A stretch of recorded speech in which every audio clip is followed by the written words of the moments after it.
ಯಾಕೆ ವೇದಿಕೆಯಲ್ಲಿ ಕೂತ್ಕೊಂಡಿರ್ತಾರೆ ಅಂತಂದ್ರೆ, ನಮ್ಮ ಮನೆಯಿಂದ ಬಂದ ಮಕ್ಕಳಿಗೆ ನಾವು ತೋರಿಸಿ ಹೇಳಬೇಕು, ಮಗ ಅವ್ರು ಬೆಳಿಗ್ಗೆ ನಿಮ್ಗಲ್ಲಿ ಪೇಟೆಯಲ್ಲಿ ದಿನ ಸಿಗ್ತಾರಲ್ಲ, ಅವ್ರು ಇಷ್ಟು ಒಳ್ಳೆ ಕೆಲಸ ಮಾಡಿದ ಕಲ್ ಕೂತಿದ್ದಾರೆ ಅಂತ ನಿಮ್ಮ ಮಕ್ಕಳಿಗೆ ಅವರನ್ನು ತೋರಿಸುವುದಕ್ಕೋಸ್ಕರ ಅವರು ವೇದಿಕೆಯಲ್ಲಿ ಕೂತಿರ್ತಾರೆ. ಹಾಗಾಗಿ ದಯವಿಟ್ಟು ನಾನು ವಿನಂತಿ ಮಾಡುತ್ತೇನೆ, ನಮ್ಮ ಮೊಬೈಲ್ ಫೋನ್ ಸೈಲೆಂಟ್ ಮೋಡ್ ಅಲ್ಲಿ ಇರಲಿ, ನಾವು ಮಾತು ನಿಲ್ಲಿಸುವ, ವೇದಿಕೆಯಿಂದ ಏನು ಕೇಳಿ ಬರುತ್ತದೆ ಆ ಮಾತಿಗೆ ನಾವು ಕಿವಿ ಕೊಡಬೇಕು. ಇದನ್ನು ನಿಮ್ಮ ಹತ್ರ ತುಂಬಾ ಪ್ರೀತಿಯಿಂದ ಯಾಕೆ ನಾನು ಹೇಳ್ತೇನೆ ಅಂದ್ರೆ, ಅನೇಕ ಕಾರ್ಯಕ್ರಮಕ್ಕೆ ನಾವು ಯಾರನ್ನಾದ್ರೂ ಕರೆಸಿದ್ರೆ ಅಲ್ಲಿ ಸಭೆಯಲ್ಲಿ ಮಾತಾಡ್ತಾ ಇದ್ದು ಇವ್ರ ಮಾತು ಕೇಳದಿದ್ರೆ ಬಂದು ನಮ್ಮ ಹತ್ರ ಏನ್ ಹೇಳ್ತಾರೆ ಗೊತ್ತಾ, ಹೋಗಿ ಹೋಗಿ ಆ ಮೂರ್ಖರಿದ್ದಲ್ಲಿ ನಮ್ಮನ್ನ ಯಾಕೆ ಕಳಿಸಿದ್ದೀರಿ ಮಾರ್ರೆ, ನಮ್ಮ ಮಾತು ಯಾರು ಕೇಳೋರೇ ಇಲ್ಲ ಅಂತ ಬೈತಾರೆ. ಆದ್ರಿಂದ ತುಂಬಾ ಬಾರಿ ಕೇಳಿದ್ದೇನೆ. ಆದ್ರಿಂದ ನಾನು ಹೇಳ್ತಾ ಇರೋದು, ಸಭಾ ಕಾರ್ಯಕ್ರಮದಲ್ಲಿ 4 ಮಾತು ಕೇಳಿಸಿದ್ರೆ ಆ ಮಾತಿಗೆ ಕಿವಿ ಆಗಬೇಕು, ನಮ್ಮ ಮಾತುಗಳು ಮೌನ ಆಗಬೇಕು. ಆದ್ದರಿಂದ ಅನ್ಯತಾ ಭಾವಿಸದೆ ಸಮಯದ ಮಿತಿಯೊಳಗೆ 4 ಮಾತುಗಳನ್ನು ಆಡುವಂತಹ ಪ್ರಯತ್ನವನ್ನು ನಾನು ಮಾಡುತ್ತೇನೆ. ನೀವು ಕೇಳಿಸಿಕೊಳ್ಳುತ್ತೀರಿ ಅನ್ನುವ ನಂಬಿಕೆ ನನ್ನದು ಕೂಡ. ವಿಷಯ ಏನು, ಒಂದು ಹಂತಕ್ಕೆ ಹೋಗಬೇಕಿತ್ತು, ಮತ್ತೆ ಸ್ವಲ್ಪ ದೂರ ಹೋಗಬೇಕಾದ ಅನಿವಾರ್ಯ ಬಂತು, ಯಾರಿಗೋ ನೋವಾಗಬಾರದು ಅನ್ನೋ ಕಾರಣಕ್ಕೆ ಮಾಡಬೇಕಾಯ್ತು ಅಂತ ಯಾರೋ ಮಾತಾಡ್ತಾ ಇದ್ದದನ್ನು ಕೇಳದೆ ನಾನು. ಆದರೆ ನಾನು ಒಂದೇ ಒಂದು ವಿನಂತಿ ಮಾಡೋದು ಏನು ಅಂತಂದ್ರೆ, ಬಂಧುಗಳ, ಇದು ನಮ್ಮ ಊರಿನ ಹಬ್ಬ, ನಮ್ಮ ದೇವರ ಜಾತ್ರೆ, ಒಂದು ಒಳ್ಳೆಯ ಕಾರ್ಯಕ್ರಮ. 10 ಹಲವು ಕಟ್ಟುಪಾಡುಗಳ ನಡುವೆ ಇದನ್ನು ನಡೆಸಬೇಕಾದ ಅನಿವಾರ್ಯ ಸ್ಥಿತಿ ಇರುವಾಗ ಒಬ್ಬರ ಬಗ್ಗೆ ಒಬ್ಬರು ಬೇಜಾರು ಮಾಡಿಕೊಳ್ಳದೆ ಹೊಂದಿಕೊಂಡು ಮಾಡೋಣ. ಮುಂದೊಂದು ದಿವಸ ನಮ್ಮ ಇಚ್ಛೆಯ ಹಾಗೆ ನಡೆಯುವ ಕಾಲ ದೇವರು ನಮಗೆ ಒದಗಿಸಿಕೊಡಬಹುದು. ಅಲ್ಲಿವರೆಗೆ ಆತಂಕ ಮಾಡಿಕೊಳ್ಳದೆ ನಮ್ಮೊಳಗೆ ಅಭಿಪ್ರಾಯ ಭೇದಗಳು ಬಾರದಂತೆ ಹೊಂದಿಕೊಂಡು ನಡೆಯುತ್ತಾ ಈ ಕಾರ್ಯಕ್ರಮ ಚಂದ ಕಾಣಿಸಿಕೊಳ್ಳುವುದಕ್ಕೆ ಎಲ್ಲರೂ ಸಹಕರಿಸಬೇಕು ಅಂತ ನಿಮ್ಮೆಲ್ಲರ ಜೊತೆಗೆ ನಾನು ಒಬ್ಬನಾಗಿ ವಿನಂತಿಯನ್ನು ಮಾಡಿಕೊಳ್ಳಿದ್ದೇನೆ. ಯಾಕೆ ಅಂತಂದ್ರೆ, ಅಭಿಪ್ರಾಯ ಭೇದಗಳು ಏನಿಲ್ಲ ಹೇಳಿ, ಒಂದು ಮನೆಯಲ್ಲಿದೆ, ಒಂದು ಕುಟುಂಬದಲ್ಲಿದೆ, ಅಣ್ಣ ತಮ್ಮಂದರ ನಡುವೆ ಎಲ್ಲ ಇದೆ. ಆದರೆ ಅದೇ ನಮಗೆ ಉದ್ದೇಶ ಆಗಬಾರದು. ಅದನ್ನು ಬದಿಗಿಟ್ಟು ಇಂತಹ ಕಾರ್ಯಕ್ರಮಗಳನ್ನು ಚಂದ ಕಾಣಿಸಿಕೊಡೋಣ ಅಂತ ಹೇಳ್ತಾ, ಇವತ್ತು ನನಗೆ ಕೊಟ್ಟ ವಿಷಯ ಏನಿದೆ ಅದು ಬಹಳ ದೊಡ್ಡದು, ತುಂಬಾ ಮಾತನಾಡಬೇಕು ಆ ವಿಷಯದಲ್ಲಿ. ಆದ್ರೆ ಕಾನೂನಿನ ದೃಷ್ಟಿಯಿಂದ ನಮಗೆ 10 ಗಂಟೆ ಒಳಗೆ ಕಾರ್ಯಕ್ರಮ ಮುಗಿಬೇಕಿದ್ರೆ ಇವತ್ತು ನಾಟಕ ಕಲಾವಿದರು ಕೂಡ ಬಂದಿದ್ದಾರೆ. ಪಾಪ ಅವರ ನಾಟಕ ಪ್ರದರ್ಶನ ಆಗಬೇಕು. ಯಾಕೆ ಅಂದ್ರೆ ಗೊತ್ತಿರಲಿ, ನಮಗೆ ಒಂದು ನಾಟಕ ಪ್ರದರ್ಶನ ಆಗುವುದು ಅನೇಕರು ಒಂದು ಕೇಳ್ಕೊಂಡಿರ್ಬೋದು, ನಮ್ಗೆ ಖುಷಿ ಕೊಡ್ತಾ ನಾವು ದುಡ್ಡು ಕೊಡ್ತೇವೆ ಅಂತ ಅಲ್ಲ. ಕೇವಲ ಅವರ ಹೊಟ್ಟೆಪಾಡಿಗಾಗಿ ಕಲಾ ಪ್ರದರ್ಶನ ಇರುವುದಲ್ಲ. ಪ್ರತಿಯೊಬ್ಬ ಕಲಾವಿದ ಕೂಡ ಕಲಾ ಪ್ರದರ್ಶನ ಕೊಡಬೇಕಿದ್ರೆ ಅವನ ಹಿಂದೆ ಒಂದು ಆಸೆ ಇರ್ತದೆ. ಏನು ಅಂತಂದ್ರೆ, ನಾವು ಮಾಡುವ ಕಲಾ ಪ್ರದರ್ಶನದಿಂದ ಸಮಾಜಕ್ಕೆ ಒಂದು ಒಳ್ಳೆಯ ವಿಷಯ ಹೋಗಿ ಅದು ಜನರ ಮೇಲೆ ಪರಿಣಾಮ ಆಗಿ ಅವರ ಬದುಕು ಚೆನ್ನಾಗಿ ಆದ್ರೆ ನಾವು ಮಾಡಿದ ನಾಟಕ ಸಾರ್ಥಕ ಅಂತ ಅವರಿಗೊಂದು ಆಸೆ ಇರ್ತದೆ. ಹಾಗಾಗಿ ಅವ್ರು ಮಾಡುವ ಪ್ರದರ್ಶನದಲ್ಲಿ ಒಳ್ಳೇದು ಕಂಡಾಗಲೆಲ್ಲ ಜೋರಾದ ಚಪ್ಪಾಳೆ ಕೊಡಿ.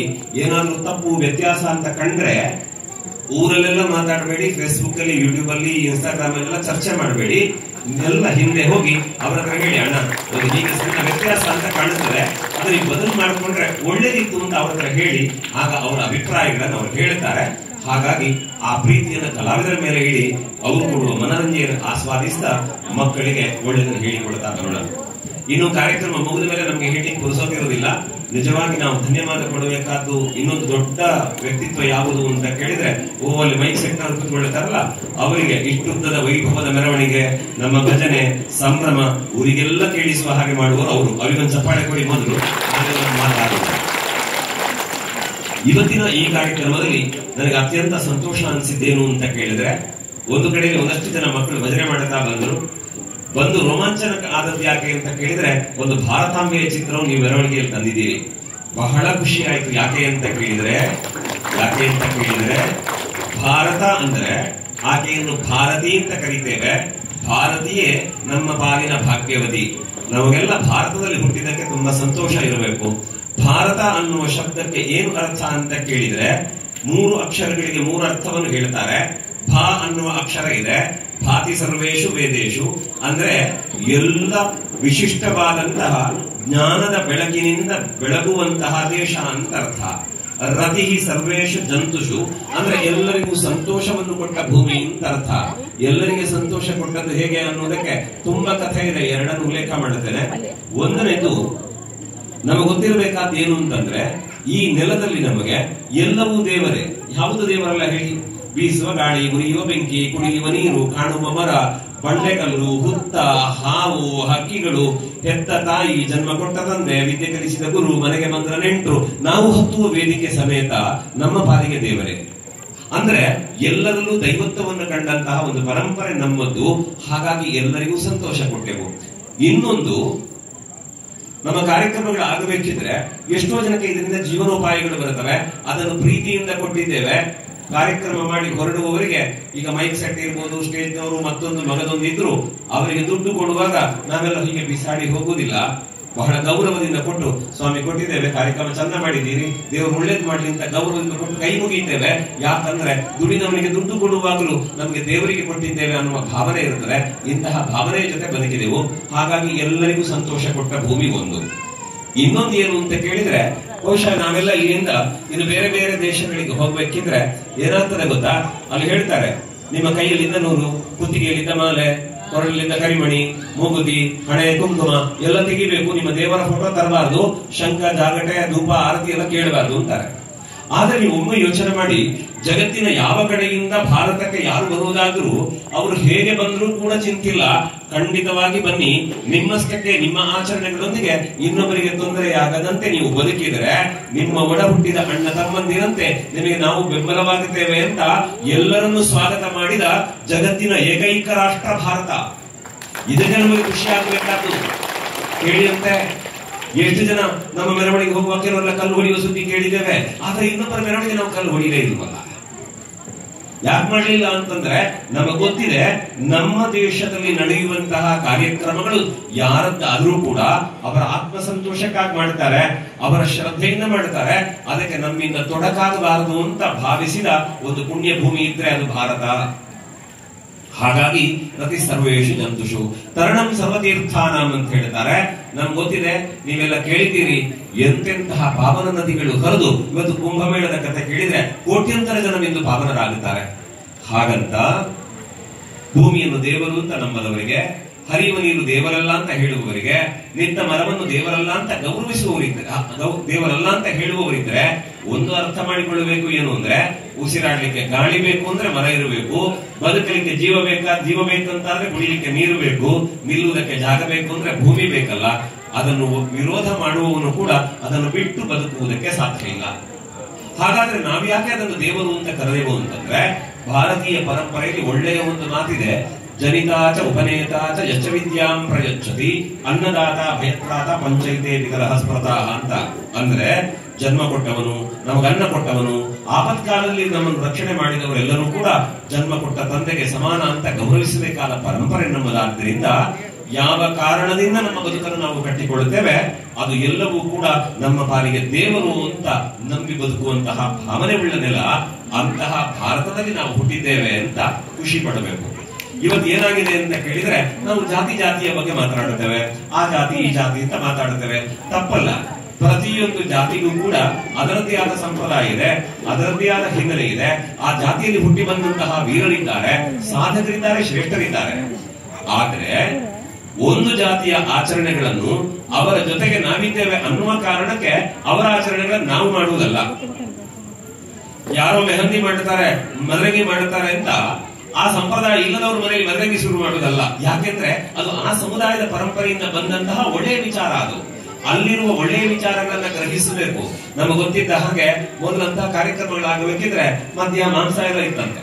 ಆದ್ರೆ ಇವತ್ತು ಕಾಲ ಹೇಗೆ ಪರಿವರ್ತನೆ ಆಯಿತು ಅಂತ ಕೇಳಿದ್ರೆ, ದೇವರ ಪೂಜೆ ಮಾಡಿ, ದೇವರ ನಾಮ ಸಂಕೀರ್ತನೆ ಮಾಡಿ, ಅಂತದ್ದೆಲ್ಲವನ್ನ ಬದಿಗಿಟ್ಟು ಅಂತಹ ಆಚರಣೆಗಳನ್ನ ಮಾಡುವಲ್ಲಿ ನಾವು ಪರಿವರ್ತನೆ ಹೊಂದಿದ್ದೇವೆ ಅಂದ್ರೆ ಇದು ಭಾರತದ ಭಾಗ್ಯ ಅಲ್ಲ, ನಮ್ಮ ಸೌಭಾಗ್ಯ.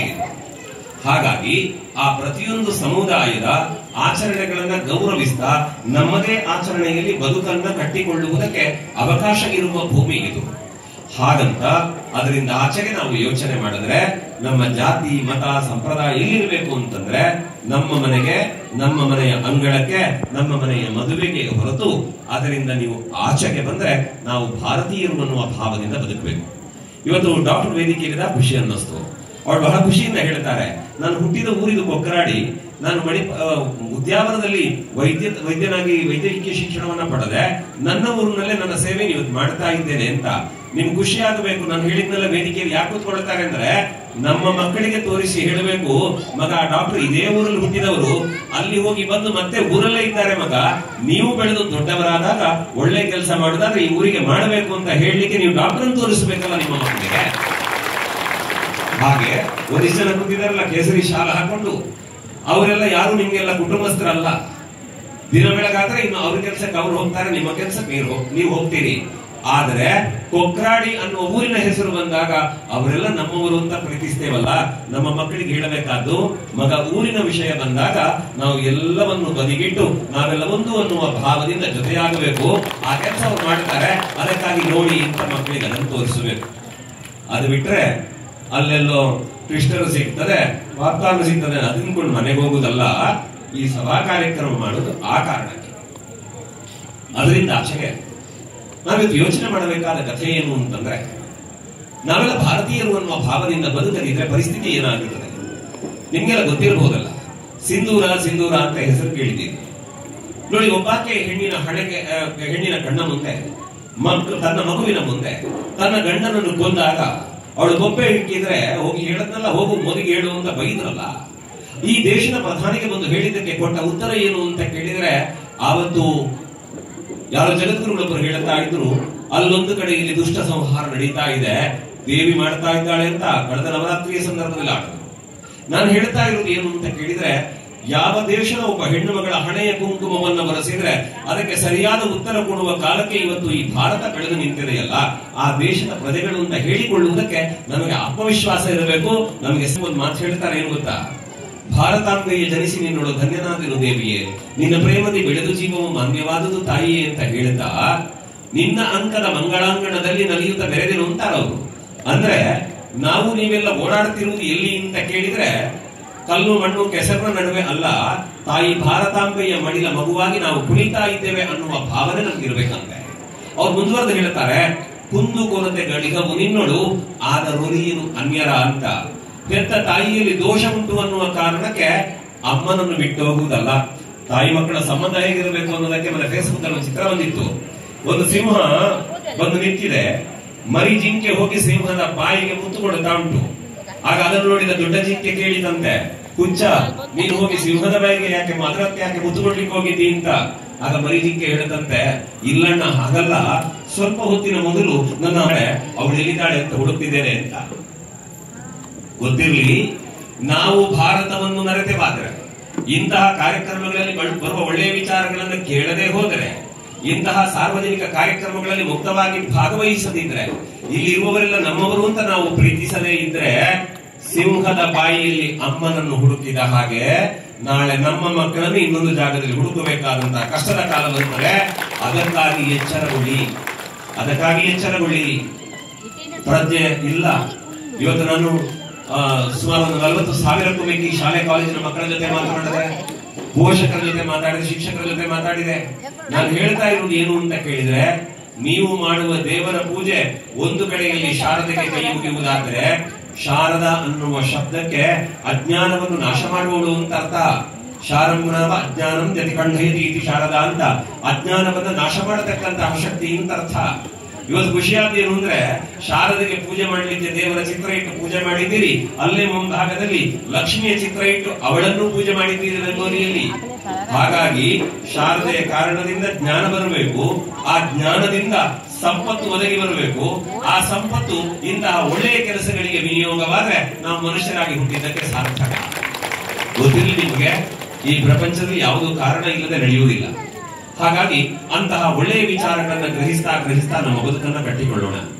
ಇನ್ನೊಂದು ನಾನು ಹೇಳಬೇಕಾದ ಮುಖ್ಯಾಂಶ ಏನು ಅಂತಂದ್ರೆ, ನನ್ನ ಮಕ್ಕಳ ಬಗ್ಗೆ ಹೇಳದ್ನಲ್ಲ, ಇವತ್ತು ಶಾಲೆ ಕಾಲೇಜಿಗೆ ಹೋಗ್ತಾ ಸುಮಾರು ಹೈಸ್ಕೂಲಿಗೆ ಬಂದಾಗ ಬಹುಶಃ ಈ ಧಾರ್ಮಿಕ ಸಭೆಯಲ್ಲಿ ಇದು ಉಲ್ಲೇಖ ಎಷ್ಟು ಅಗತ್ಯವೋ ಔಚಿತ್ಯವೋ ಗೊತ್ತಿಲ್ಲ.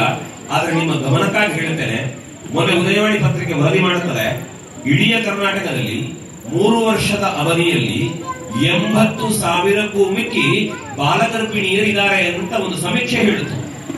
ಯೋಚನೆ ಮಾಡಿ, 8-9ನೇ ಕ್ಲಾಸಿಗೆ ಹೋಗುವ ಮಗುವನ್ನು ನನ್ನ ಮಗು ಅಂತ ಪ್ರೀತಿಸಿ ತಲೆನೇವರಿಸಿ ಮನೆಯಲ್ಲಿ ಸಾಕುವ ಹೊತ್ತಿಗೆ, ಅದೇ ಮಗುವಿಗೆ ಮಗು ಹುಟ್ಟಿದ್ರೆ ಮಗುವಿನ ಭವಿಷ್ಯದ ಕಥೆ ಏನು? ಇದನ್ನು ಯೋಚನೆ ಮಾಡಿದವ ನಾವು? ನಮಗೆ ಯೋಚನೆ ಮಾಡಲಿಲ್ಲ. ನಮ್ಮ ಪರಿಸ್ಥಿತಿ ಎಲ್ಲಿವರೆಗೆ ಬಂದಿದೆ ಅಂತಂದ್ರೆ, ಈ ಮಾತುಗಳು ಯಾರು ಕೇಳುವ ಸ್ಥಿತಿಯಲ್ಲಿಲ್ಲ. ಮನೆಗೆ ಹೋದ್ರೆ ಮಗಳಿಗೊಂದು ಕೋಣೆ, ಮಗಳಿಗೊಂದು ಮೊಬೈಲ್, ಮಗಳಲ್ಲಿದ್ದಾಳೆ ಅಂದ್ರೆ ಮಗಳ ರೂಮಲ್ಲಿದ್ದಾಳೆ, ರೂಮಲ್ಲಿ ಕುತ್ಕೊಂಡು ಏನ್ ಮಾಡ್ತಾಳೆ ಅಂತ ನಮ್ಗೆ ಗೊತ್ತಿಲ್ಲ. ಕೊನೆಗೆ ಎಲ್ಲ ಅನಾಹುತ ನಡೆದ ಮೇಲೆ ಹೆಣ್ಣು ಮಗಳು ಸಂತ್ರಸ್ತಳಂತೆ, ಹುಡುಗನ ಇಡೀ ಜಾತಕವನ್ನು ಜಗಜ್ಜಾಹೀರು ಮಾಡುತ್ತಾರೆ. ಯೋಚನೆ ಮಾಡಿ, ಯಾವುದೇ ಒಂದು ತಪ್ಪು ಕೆಲಸ ಕೇವಲ ಒಬ್ಬ ಹುಡುಗನಿಂದ ನಡೆಯುವುದಿಲ್ಲ, ಕೇವಲ ಒಬ್ಬಾಕೆ ಹೆಣ್ಣಿನಿಂದ ನಡೆಯುವುದಿಲ್ಲ. ಇವತ್ತು ಅನ್ಯಾಯ ಆದ ತಕ್ಷಣ ಸಂತ್ರಸ್ತೆ ಅಂತ ಹೇಳುವುದಕ್ಕೆ ಇದು 50-100 ವರ್ಷದ ಹಿಂದಿನ ಕಥೆಗಳಲ್ಲ. ಯಾರು ಮನೆಗೆ ಬಂದು ನುಗ್ಗಿ ಎಳ್ಕೊಂಡು ಹೋದದ್ದಲ್ಲ. ಕೇವಲ ಮೊಬೈಲ್ನ ಮಾತುಕತೆ, ಅಲ್ಲೆಲ್ಲೋ ಮಾಧ್ಯಮಗಳಲ್ಲಾಗುವ ಸಂಪರ್ಕ, ಗೊತ್ತಿಲ್ಲದೆ ನಡೆಯುವ ಮಾತುಕತೆ, ಇಷ್ಟೆಲ್ಲ ಮಕ್ಕಳು ಅನ್ಯಾಯ ಮಾಡಿ 18-20 ವರ್ಷಕ್ಕೆ ಮಕ್ಕಳು ಮಾಡಿಕೊಂಡು ಕೇಳಿದ್ರೆ ಕಡೆಗೆ ಅಪ್ಪಮ್ಮನ ಕಥೆ, ತಾವು ಓದಿದ ಶಾಲೆಯ ಹೆಸರನ್ನೆಲ್ಲ ಹೇಳ್ತಾರೆ ಮಕ್ಕಳು. ಆದ್ರೆ ಶಾಲೆ ಕಾಲೇಜಿಗೆ ಹೋಗುವ ವಿದ್ಯಾರ್ಥಿಗಳಿಗೆ ಒಂದು ಗೊತ್ತಿರಬೇಕು, ಜೀವನದಲ್ಲಿ ನಾವು ಒಳ್ಳೆಯ ಕೆಲಸ ಮಾಡಿದಾಗ ಮಾತ್ರ ಅಪ್ಪ ಅಮ್ಮ ಮನೆ ಊರು ಶಾಲೆ ಹೆಸರು ಹೇಳಬೇಕೇ ವಿನ ನಮ್ಮಿಂದ ತಪ್ಪಾದ್ರೆ ಆ ಊರಿನ ಗೌರವವನ್ನು ಹರಾಜು ಹಾಕುವ ಕೆಲಸವನ್ನು ಯಾರು ಮಾಡಬಾರದು. ಅದಕ್ಕೆ ಒಳ್ಳೆಯ ಕೆಲಸ ಅಂದ್ರೆ ತಪ್ಪು ಮಾಡದೇ ಬದುಕುವುದು. ಆದ್ರಿಂದ ನಾನು ವಿನಂತಿ ಮಾಡಿಕೊಳ್ಳುವುದು ಪೋಷಕರ ಹತ್ರ ಏನು ಅಂತಂದ್ರೆ, ಬಹುಶಃ ಮಕ್ಕಳು ಸ್ವಲ್ಪ ಹಠ ಮಾಡಬಹುದೇನೋ, ಇಂತಹ ಕಾರ್ಯಕ್ರಮಗಳಿಗೆ ಕರ್ಕೊಂಡು ಬಂದು ನಡೆಯುತ್ತಿರುವಂತಹ ದುರಂತಗಳ ಬಗ್ಗೆ ಮಕ್ಕಳ ಹತ್ರ ಹೇಳಿ. ಯಾಕಂದ್ರೆ ಮೊನ್ನೆ ಬಿಜಾಪುರದಲ್ಲಿ ಒಂದು ಕಥೆ ನಡೆಯಿತು. ಒಬ್ಬಾಕೆ ಹೆಣ್ಣುಮಕ್ಕಳಿಗೆ ಮದುವೆ ಮಾಡಬೇಕು ಅಂತ ಹುಡುಗ ಹುಡುಕ್ತಾ ಇದ್ರು. ಮದುವೆ ಮಾಡಬೇಕು ಅಂತ ಹುಡುಗ ಹುಡುಕಿದ್ರೆ ಹುಡುಗಿ ಏನು ಹೇಳಿದಾಳೆ ಗೊತ್ತಾ? ಬಹಳ ಖುಷಿಯಲ್ಲಿ ನಮ್ಮ ಅದೇ ಅಂಗಡಿಯಿಂದ ಚಿನ್ನ ತರಬೇಕು, ಇದೇ ಅಂಗಡಿಯಿಂದ ಬಟ್ಟೆ ತರಬೇಕು ಅಂತ ಮಾತಾಡ್ತಾ ಮಾತಾಡ್ತಾ ಮಾತಾಡ್ತಾ ಹೇಳದೆ ಕೇಳದೆ ಇನ್ನೊಬ್ಬರೊಟ್ಟಿಗೆ ಓಡಿ ಹೋದ್ ಅನ್ನೋದು ಪ್ರಶ್ನೆ ಅಲ್ಲ. ಒಬ್ಬ ಏನ್ ಮಾಡಿದ್ದ ಗೊತ್ತಾ? ಒಂದು ಹುಡುಗಿಯನ್ನು ಹಾರಿಸ್ಕೊಂಡು ಹೋಗ್ತಾನೆ, ಪ್ರೀತಿ ಪ್ರೇಮ ಅಂತ ನಾಟಕ ಮಾಡಿಕೊಂಡು ಕರ್ಕೊಂಡು ಹೋಗಿ ಅಲ್ಲಿ ಹೋದ್ಮೇಲೆ ಹೇಳಿದಂತೆ ನೀನ್ ನನ್ನ ಜಾತಿಗೆ ಬದಲಾಗಬೇಕು ಅಂತ. ಅವಳು ಒಪ್ಪಲಿಲ್ಲ. ಆವಾಗ ಉರಿಯುವಂತಹ ರಣ ಬಿಸಿಲಲ್ಲಿ ಆಕೆಯನ್ನು ನಿಲ್ಲಿಸಿ ತನ್ನ ಬೂಟು ಕಾಲಿನಿಂದ ಅವಳ ಕುತ್ತಿಗೆಗೆ ಹೊಟ್ಟೆಯ ಭಾಗಕ್ಕೆ ಒದ್ದು ಅವಳು ಮತಿಗೆಟ್ಟು ಬಿದ್ದಾಗ ವಿಕ್ರಮಾದಿತ್ಯ ಬೇತಾಳ ಇಟ್ಕೊಂಡು ಹೋದಾಗೆ ಅವಳನ್ನು ಹೆಗಲ ಮೇಲೆ ಹಾಕೊಂಡು ನಡ್ಕೊಂಡು ಹೋಗುವ ವಿಡಿಯೋ ಫೇಸ್ಬುಕ್ ಅಲ್ಲಿ ಬಂದಿತ್ತು. ಯೋಚನೆ ಮಾಡಿ, ಮನೆಯ ಹೆಣ್ಣು ಮಕ್ಕಳು ಎಚ್ಚರ ತಪ್ಪಿತು ಅಂತಾದ್ರೆ ನಾಳೆ ಇನ್ನು ಯಾರದ್ದು ಹೆಗಲಲ್ಲಿ ಬೇತಾಳ ಆಗಬೇಕಾದ ಸ್ಥಿತಿ ಬರುತ್ತದೆ. ಅದು ಆಗಬಾರದು ಅನ್ನುವ ಕಾರಣಕ್ಕೆ ಇಂತಹ ಧಾರ್ಮಿಕ ಸಭೆಯನ್ನು ಮಾಡುವುದೇ ಹೊರತು ಸಮಯ ವ್ಯರ್ಥ ಮಾಡ್ಲಿಕ್ಕಲ್ಲ. ನನ್ಗೆ ಗೊತ್ತಿದೆ ಸಮಯ ಇಲ್ಲ, 2-3 ಗಂಟೆ ನಾಟಕ ಇದೆ. ಆದ್ರೆ ಎಲ್ಲೋ ಬಾರ್ಕೂರ್ನಲ್ಲಿದ್ದು ಇಲ್ಲಿ ಬಂದು ಮಾತಾಡುವುದು ಯಾಕೆ ಅಂತ ಕೇಳಿದ್ರೆ, ನೆನಪಿರ್ಲಿ, ನಾನು ಇವತ್ತು ನನ್ನ ಪರಿಚಯ ಎಷ್ಟು ಜನಕ್ಕೆ ಉಂಟೋ ಇಲ್ಲವೋ ಗೊತ್ತಿಲ್ಲ, ನಿಮ್ಮೆಲ್ಲರ ಪರಿಚಯ ನನಗಿಲ್ಲದೆ ಇರಬಹುದು. ಆದ್ರೆ ನಾವು ನೀವೆಲ್ಲರೂ ಈ ತುಳುನಾಡಿನ ಪರಂಪರೆಯವರು ಮಾತ್ರ ಅಲ್ಲ, ಭವ್ಯ ಭಾರತದ ಪ್ರಜೆಗಳು ಅಂತ ನಮ್ಗೆ ಗೊತ್ತಿರಬೇಕು. ಈಗ ಇಲ್ಲಿ ನಾವು ತುಳುವರು ಅಂತ ತುಳುವಿನ ಪದ್ಯಕ್ಕೆ ಹುಡುಗರು ಡ್ಯಾನ್ಸ್ ಮಾಡ್ತಾ ಇರಬೇಕಿದ್ರೆ ಕೇಳಿಸಿಕೊಳ್ತಾ ಇದ್ದೆ. ಅಂತಹ ಭಾವನೆಗಳ ಜೊತೆ ಬದುಕ್ತಾ ಬದುಕ್ತಾ ನಮ್ಮ ಬದುಕಿನ ಉದ್ಧಾರದ ದಾರಿಯನ್ನ ಕಂಡುಕೊಳ್ಳಬೇಕಾಗ್ತದೆ. ಬಂಧುಗಳೇ, ಬಹುಶಃ ಇನ್ನೊಂದು 5 ನಿಮಿಷಗಳ ಮಾತು ಮುಗಿಸ್ತೇನೆ ನಾನು. ವಿಷಯ ಏನು ಅಂತ ಕೇಳಿದ್ರೆ, ಮಕ್ಕಳಿಗೆ ಆ ವಿಚಾರವನ್ನ ಹೇಳಬೇಕಿದ್ರೆ ನಾವು ಸಂಸ್ಕಾರವಂತರಾಗಬೇಕು. ಮೊದಲು ಮಕ್ಕಳು ಹೇಳಿದ್ದನ್ನು ಕೇಳುವುದಿಲ್ಲ ಅಂತಲ್ಲ. ಇವತ್ತು ನಮ್ಮ ಮನೆಯ ಮಕ್ಕಳು ನಮಗೆ ನಮಸ್ಕಾರ ಮಾಡಬೇಕಾದ್ರೆ ನಾವು ನಮ್ಮ ಅಪ್ಪನಿಗೆ ನಮಸ್ಕಾರ ಮಾಡಿದ್ದೇವಾ ಅಂತ ಒಮ್ಮೆ ಯೋಚನೆ ಮಾಡುವಲ್ಲ. ನಮ್ಮ ಅಪ್ಪ ಅಮ್ಮನ ಎದುರು ನಾವು ತಲೆ ಬಾಗದೇ ಇದ್ದರೆ ನಮ್ಮ ಮಕ್ಕಳು ನಮ್ಮ ಎದುರು ತಲೆ ಬಾಗುವುದಿಲ್ಲ. ಮನೆಯಲ್ಲಿ ನಮ್ಮ ಭಾಷೆ ಚೆನ್ನಾಗಿಲ್ಲ ಅಂತಂದ್ರೆ ಮಕ್ಕಳ ಭಾಷೆ ಚೆನ್ನಾಗಿರುವುದಿಲ್ಲ. ಮತ್ತೆ ನೀವು ಯಾವ ಶಾಲೆಗಾದ್ರೂ ಕಳಿಸಿ, ಯಾವ ಕಾಲೇಜಿಗಾದ್ರೂ ಕಳಿಸಿ, ಪೋಷಕರು ಮಾಡಬೇಕಾದ ಮೊದಲ ಕೆಲಸ ಏನು ಅಂತಂದ್ರೆ, ಮಕ್ಕಳ ಬಗ್ಗೆ ಕಂಪ್ಲೇಂಟ್ ಬಂದ್ರೆ ಮನೆಯಲ್ಲಿ ಯುದ್ಧ ಮಾಡಬೇಡಿ. ಅದರ ಬದಲಿಗೆ ಪಕ್ಕದಲ್ಲಿ ಕೂರಿಸಿ ತಲೆನೆವರಿಸಿ, ಮಗ ನೀನ್ ಸರಿಯೋ ತಪ್ಪೋ ಏನಿದ್ರು ನನ್ನ ಹತ್ರ ಹೇಳು, ನಾನು ನಿನ್ನ ಜೊತೆಗಿದ್ದೇನೆ, ಏನು ಅಂತ ಸತ್ಯ ವಿಚಾರವನ್ನ ಕೇಳಿ. ಮಕ್ಕಳು ತಪ್ಪು ಮಾಡಿದ್ದೇವೆ ಅಂತ ಹೇಳಿದ್ರೆ ತಿದ್ದಿ ತೀಡಿ ಸರಿದಾರಿಗೆ ತರೋ ಪ್ರಯತ್ನ ಮಾಡಿ. ಒಂದು ವೇಳೆ ಒಳ್ಳೆ ಕೆಲಸ ಮಾಡಿದ್ರೆ ಮಗ ಒಳ್ಳೆ ಕೆಲಸ ಮಾಡಿದ್ದಿಂತ ಬೆನ್ನು ತಟ್ಟಲಿಕ್ಕೂ ಗೊತ್ತಿರಬೇಕು. ಮಕ್ಕಳು ತಪ್ಪು ಮಾಡಿದಾಗ ಬೈಯುವುದಕ್ಕಷ್ಟೇ ಅಲ್ಲ ನಮಗೆ ಗೊತ್ತಿರಬೇಕಾದ್ದು. ಅದರಿಂದ ಆಚೆಗೆ ದೇವರು, ಧರ್ಮ, ಪರಂಪರೆ, ಹಿರಿಯರ ಕಥೆ. ದಯವಿಟ್ಟು ಇಲ್ಲಿದ್ದವ್ರ ಹತ್ರ ಮತ್ತೊಮ್ಮೆ ವಿನಂತಿ ಮಾಡುತ್ತೇನೆ, ನೀವು ಮಧ್ಯೆ ಮಾತನಾಡಿದ್ರೆ ದಯವಿಟ್ಟು ಅಲ್ಲಿ ಯಾರಾದ್ರೂ ಮಾತಾಡುವರಿದ್ರೆ ಇಲ್ಲಿ ಬಂದು ಮಾತಾಡಿ. ನಾನು ನಿಮ್ಮ ಮಾತು ಕೇಳಿದ್ದೇನೆ, ನಾನು ಮಾತು ಕೇಳುತ್ತೇನೆ, ಇಲ್ಲ ಅಂದ್ರೆ ನೀವು ಮೌನವಾಗಿರಬೇಕು. ಮತ್ತೊಮ್ಮೆ ವಿನಂತಿಸ್ತೇನೆ, ಇದು ನಾನು ದೂರದಿಂದ ದೊಡ್ಡವ ಅಂತ ಹೇಳುವುದಲ್ಲ, ನಿಮ್ಮವನಾಗಿಯೇ ಹೇಳುದು. ಯಾರಾದ್ರೂ ವೇದಿಕೆಯಲ್ಲಿ ಮಾತನಾಡ್ತಾ ಇರ್ಬೇಕಾದ್ರೆ ನಾವು ನಮ್ಮಷ್ಟಕ್ಕೆ ಗದ್ದಲ ಮಾಡಿದ್ರೆ, ಸಭೆಯಿಂದ ಅರ್ಧದಲ್ಲಿ ಎದ್ದು ಹೋದ್ರೆ ಮಾತನಾಡುವವನಿಗೆ ಮಾಡುವ ಅವಮಾನ ಅದು. ಹಾಗಾಗಿ ದಯವಿಟ್ಟು ಸಭೆಯಲ್ಲಿ ಅಂತಹ ಕೆಲಸಗಳು ನಡೆಯಬಾರದು. ಹಾಗಾಗಿ ಈ ಮಾತನ್ನು ಗಂಭೀರವಾಗಿ ಗಮನಿಸ್ತೀರಿ ಅಂತ ನಾನು ಭಾವಿಸ್ತೇನೆ. ಇವತ್ತಿನ ನನ್ನ ಕಾರ್ಯಕ್ರಮ ಅಂತಲ್ಲ, ಇಲ್ಲಿ ಯಾವ ಕಾರ್ಯಕ್ರಮ ಮಾಡಿದರೂ ಕೂಡ ಆ ಸಭಾ ಗೌರವವನ್ನ ಕಾಪಾಡಿಕೊಳ್ಳುವಂತಹ ಎಚ್ಚರ ನಮ್ಮಲ್ಲಿ ಇರಬೇಕು. ಅಲ್ಲದೆ ಇದ್ರೆ ಆಗ ಹೇಳಿದ್ದಲ್ಲ, ಹಾಗೆ ನಮ್ಗೆ ಹೋದ್ಮೇಲೆ ಮತ್ತೆ ಯಾರು ಬೈತಾರೆ, ಆ ಮಾತುಗಳು ನಮ್ಗೆ ಯಾರಿಗೂ ಬರಬಾರದು. ಇರ್ಲಿ, ಮುಂದೆ ನಾನು ಹೇಳಬೇಕಾದ್ದೇನು ಅಂತಂದ್ರೆ, ಇಂತಹ ಧಾರ್ಮಿಕ ಕಾರ್ಯಕ್ರಮಗಳಿಗೆ ಕರೆಯುವುದರ ಜೊತೆಗೆ ಈ ಊರಿನಲ್ಲಿ ಎಷ್ಟೆಲ್ಲ ಹಿರಿಯರು ಆಗಿ ಹೋದ್ರು ಅಂತ ನನಗೆ ಗೊತ್ತಿಲ್ಲ. ಆದರೆ ಬಹುಶಃ ಈ ಶಾರದೋತ್ಸವ ನಡೆಸುವಂತವರಲ್ಲಿ ಊರಿನ ಜನರಲ್ಲಿ ನನ್ನ ವಿನಂತಿ ಏನು ಅಂತಂದ್ರೆ, ಇಂತಹ ಕಾರ್ಯಕ್ರಮವನ್ನು ಆಯೋಜಿಸುವಾಗ ಇಲ್ಲಿ ಸಾಲು ಸಾಲು ಕಂಬಗಳು ಕಾಣುತ್ತವಲ್ಲ, ಈ ಊರಿಗಾಗಿ ದುಡಿದವರು, ಇಂತಹ ಕಾರ್ಯಗಳಿಗಾಗಿ ಶ್ರಮ ಪಟ್ಟವರು, ಒಳ್ಳೆಯ ಕೆಲಸ ಮಾಡಿ ಈ ಊರಿನಲ್ಲಿ ಒಳ್ಳೆಯ ಹೆಸರು ಪಡ್ಕೊಂಡವರು ಯಾರಿದ್ದಾರೆ ಅವರ ಫೋಟೋ ಹಾಕಿ ಅದರ ಕೆಳಗೆ ಅವರ ಹೆಸರು ಹಾಕಿ ಅದನ್ನು ನಮ್ಮ ಮಕ್ಕಳಿಗೆ ತೋರಿಸುವಂತಹ ಕೆಲಸವನ್ನು ದಯವಿಟ್ಟು ನೀವು ಮಾಡಬೇಕು. ಯಾಕೆ ಅಂದ್ರೆ ಯಾರಿಗೆ ಇತಿಹಾಸದ ಪ್ರಜ್ಞೆ ಇಲ್ವೋ ಅವನು ಸುಂದರವಾದ ಭವಿಷ್ಯತನ್ನು ಕಟ್ಟುವುದಕ್ಕೆ ಸಾಧ್ಯ ಇಲ್ಲ. ನಾನೊಂದು ಕಾರ್ಯಕ್ರಮದಲ್ಲಿ ನಮ್ಮ ಅಪ್ಪ ಅಜ್ಜನ ಬಗ್ಗೆ ಮಾತಾಡಿದಾಗ ಯಾರೋ ಒಬ್ರು ಹೇಳಿದ್ರಂತೆ, ಧಾರ್ಮಿಕ ಉಪನ್ಯಾಸದಲ್ಲಿ ಅಪ್ಪನ ಕಥೆ ಹೇಳ್ತಾರೆ ಅಂತ. ಹೌದು, ಒಬ್ಬ ವ್ಯಕ್ತಿಗೆ ಒಬ್ಬ ಅಪ್ಪ ಇರಬೇಕಾದದ್ದು ಹೇಗೆ ಅಂದ್ರೆ, ನನ್ನ ಅಪ್ಪ ಇಂಥವರು ಅಂತ ಮಗ ಅಭಿಮಾನದಿಂದ ಹೇಳಿಕೊಳ್ಳುವಂತೆ ಒಬ್ಬ ಅಪ್ಪ ಇರಬೇಕು. ನನ್ನ ಮಗ ಇಂಥವನು ಅಂತ ಹೇಳಿಕೊಳ್ಳುವ ಹಾಗೆ ಒಬ್ಬ ಮಗ ಬೆಳೆಯಬೇಕು ಬದುಕಿನಲ್ಲಿ. ನನ್ನ ಅಮ್ಮ ಇಂಥವಳು ಅಂತ ಹೇಳುವ ಯೋಗ್ಯತೆಯ ಅಮ್ಮ ಇರಬೇಕು. ಇಂಥವಳು ನನ್ನ ಮಗಳು ಅಂತ ಅಮ್ಮ ಅಭಿಮಾನದಿಂದ ಹೇಳುವಂತಹ ಹೆಣ್ಣು ಮಕ್ಕಳು ಇರಬೇಕು ಮನೆಯಲ್ಲಿ.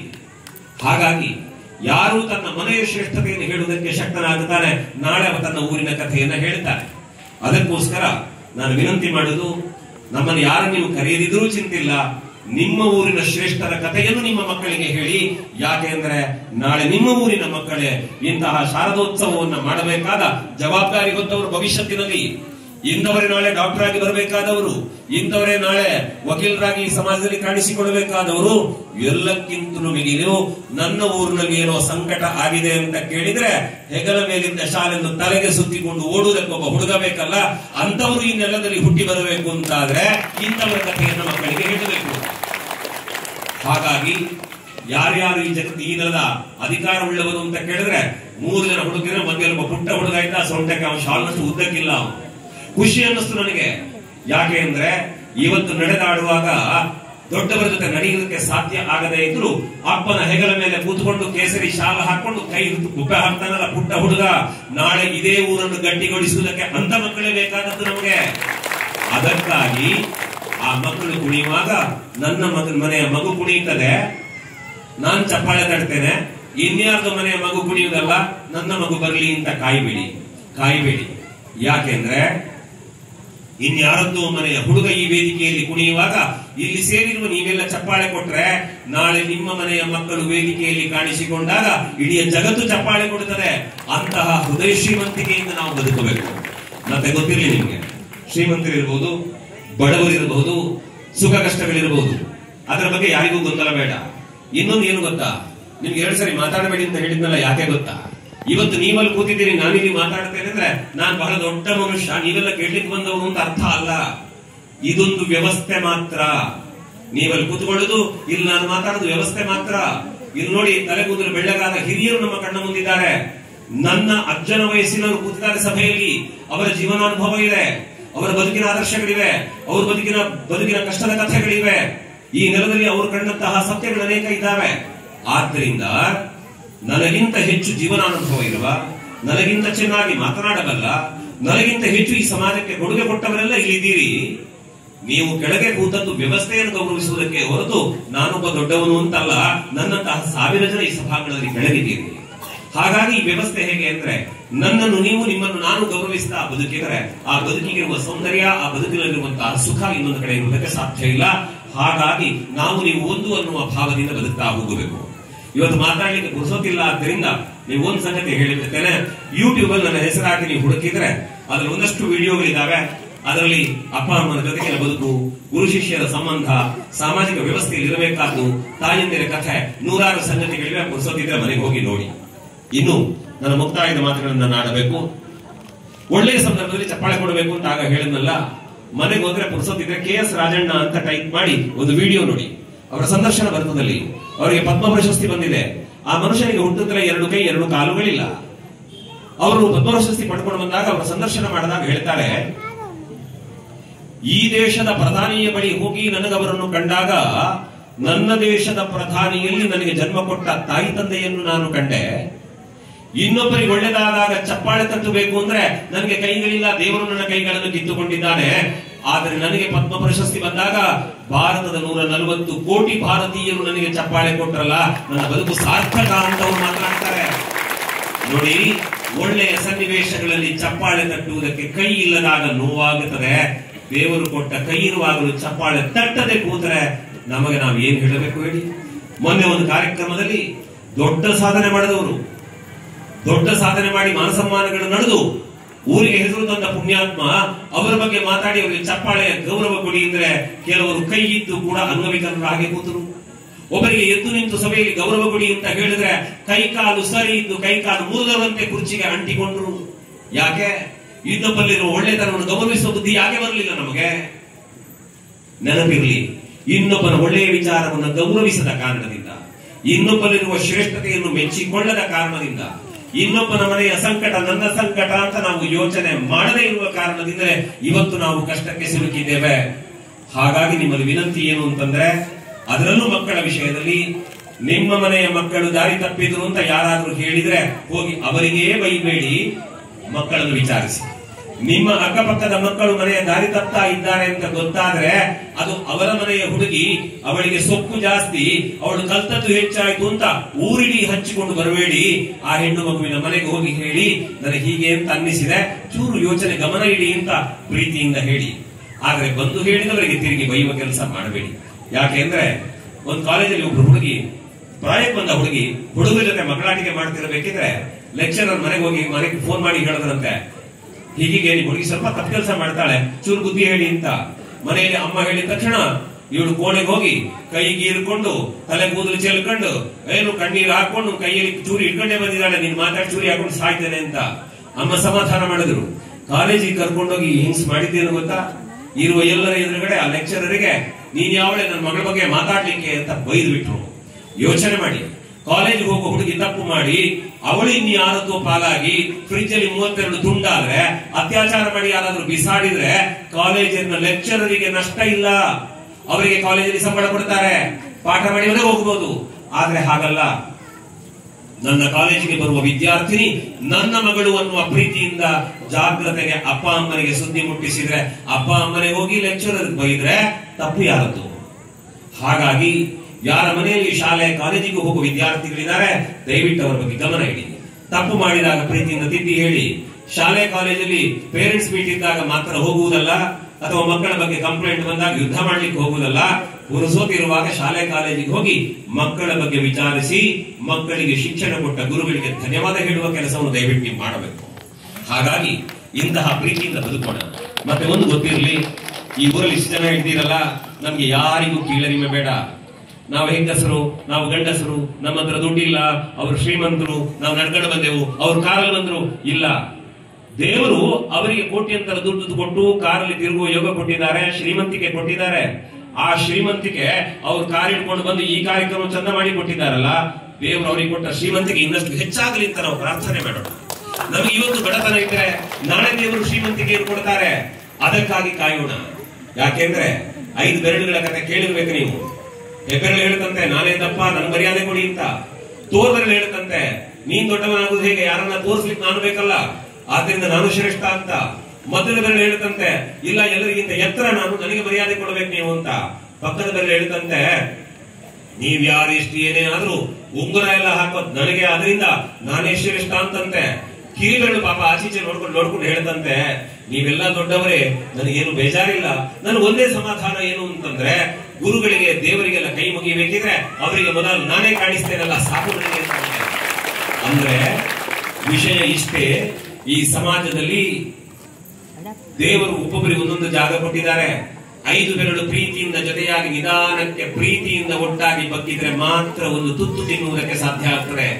5 ಬೆರಳುಗಳು ಬಲವಾಗಿ ಮುಷ್ಟಿಯಾದಾಗ ಮಾತ್ರ ಮುಷ್ಟಿ ಗಟ್ಟಿಯಾಗುತ್ತದೆ. ಹಾಗಾಗಿ ದೇವರು ಯಾರಿಗೆ ಶ್ರೀಮಂತಿಕೆ ಕೊಟ್ಟಿದ್ದಾರೋ, ಯಾರಿಗೆ ಬಡತನ ಕೊಟ್ಟಿದ್ದಾರೋ, ನಾವು ನೀವೆಲ್ಲ ಇಂತಹ ಕಾರ್ಯಕ್ರಮಗಳಿಗೆ ಬಂದಾಗ ನಮ್ಮ ಅಹಂಕಾರ, ಶ್ರೀಮಂತಿಕೆ, ರಾಜಕೀಯ ಇದೆಲ್ಲ ಬದಿಗಿಟ್ಟು ಈ ಚಪ್ಪರದ ಅಡಿಯಲ್ಲಿ ತಾಯಿ ಶಾರದಾಂಬೆಯ ಮಕ್ಕಳಾಗಿ ನಾವು ಜೊತೆಯಾದರೆ ಸಮಾಜ ಗಟ್ಟಿಯಾಗುತ್ತದೆ. ಅದಕ್ಕೆ ಎಲ್ಲರೂ ಬೇಕು. ಹಾಗಾಗಿ ಈ ಕೀಳರಿಮೆಯನ್ನು ದಯವಿಟ್ಟು ಇಟ್ಟುಕೊಳ್ಳಬೇಡಿ. ಯಾಕೆ ಅಂತಂದ್ರೆ ಈ ನೆಲದ ಶ್ರೀಮಂತರ ಕಥೆಯನ್ನು ಕೇಳಿ, ಅವರ ಬದುಕಿನ ಕಥೆ ಕೇಳಿದ್ರೆ ಆವತ್ತು ಹೊಟ್ಟೆಗೆ ಹಿಟ್ಟಿಲ್ಲದೆ ಓಡಿದ ಕಥೆಯನ್ನು ಅವರು ಹೇಳ್ತಾರೆ. ಇವತ್ತು ಬೆಳೆದು ನಿಂತಿದ್ದಾರಷ್ಟೇ. ಎಷ್ಟು ಜನ ಇದ್ದಾರೆ ದೂರ ಮುಂಬೈ, ನೀವು ಕಥೆ ಕೇಳಬೇಕು. ಬಂಟ ಸಮುದಾಯದ ಅನೇಕರಿದ್ದಾರೆ ಶ್ರೀಮಂತರು.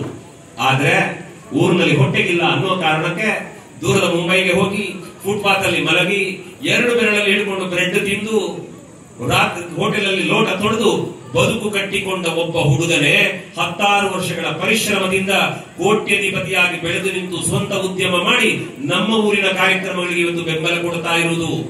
ಹಾಗಾಗಿ ಬಡತನ ಇತ್ತು ಅಂತ ಕಣ್ಣೀರು ಹಾಕಿ ಕುತ್ಕೊಳ್ತಿದ್ರೆ ಅದು ಸಾಧ್ಯ ಆಗ್ತಾ ಇರಲಿಲ್ಲ. ದೇವರು ಶ್ರೀಮಂತಿಗೆ ಕೊಟ್ಟಿದ್ದಾರೆ ಅನ್ನುವ ಕಾರಣಕ್ಕೆ ಅವರು ಅಹಂಕಾರಿಗಳು ಆಗಲಿಲ್ಲ. ಹಾಗಾಗಿ ಇಲ್ಲಿರುವ ಎಲ್ಲ ಜನತೆಗೆ ನಾನು ಹೇಳುವುದಿಷ್ಟೇ, ದಯವಿಟ್ಟು ನಾವೆಲ್ಲ ಒಂದಾಗಿ ಬದುಕೋಣ. ನಮ್ಮ ಶಾಲೆ ಕಾಲೇಜಿಗೆ ಹೋಗುವ ವಿದ್ಯಾರ್ಥಿಗಳು, ಈ ವಯಸ್ಸಿಗೆ ಬಂದ ಮಕ್ಕಳು, ದಯವಿಟ್ಟು ಅಪ್ಪ ಅಮ್ಮನ ಕಷ್ಟ, ಅವರ ಪ್ರೀತಿ, ಅವರ ತ್ಯಾಗವನ್ನು ಅರ್ಥ ಮಾಡಿಕೊಳ್ಳಿ.